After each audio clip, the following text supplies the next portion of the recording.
في حكايات التاريخ حاول يدفنها، وفي ممالك ما وقعتش بالحرب لكن وقعتها الخيانة. والنهاردة هحكي لك حكاية مملكة اسمها مملكة الحرير.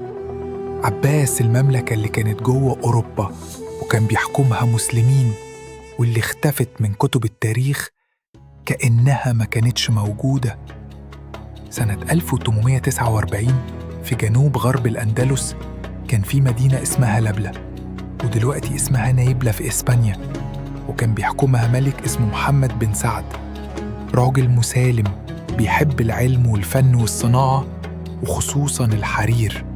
بس مش أي حرير، كانوا بيسموه حرير لبلة، نازج ناعم ما يتقطعش وبيتصدر لملوك أوروبا نفسهم. لكن الملك ما كانش لوحده، كان عنده أخ اسمه عبد الله بن سعد، طماع حاقد وبيغير من حب الناس لأخوه. وفي ليلة اتفق مع مرتزقة من الإفرنج وقتل الملك وأعلن نفسه حاكم، وقال الحرير هيبقى تاجي والدم هيجري تحت رجليه.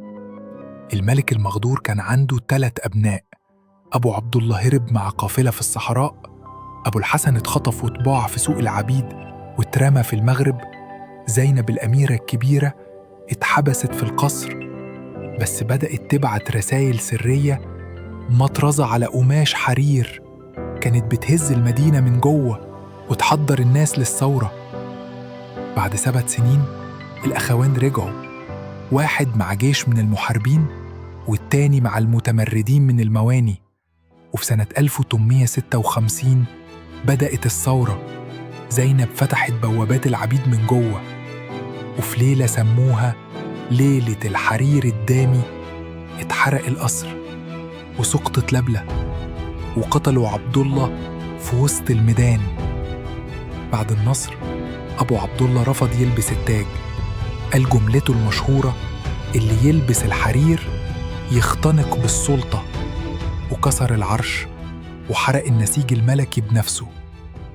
بعدها بسنة دخلت قوات ملك كشتالة ألفونسو العاشر المدينة، سيطروا عليها بالكامل، ومملكة الحرير اتحذفت من الخريطة الإسلامية واتسمت بعد كده نايبلة.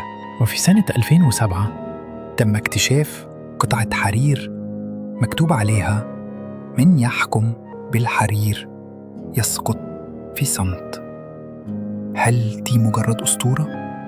ولا فعلا فصل من التاريخ اتشال علشان ما نتعلمش منه؟ اللي نعرفه إن اللي خان زمان هو اللي بيسطر التاريخ دلوقتي. لو عجبك الكلام قلنا رأيك، الكلام ده حقيقي ولا من وحي الخيال؟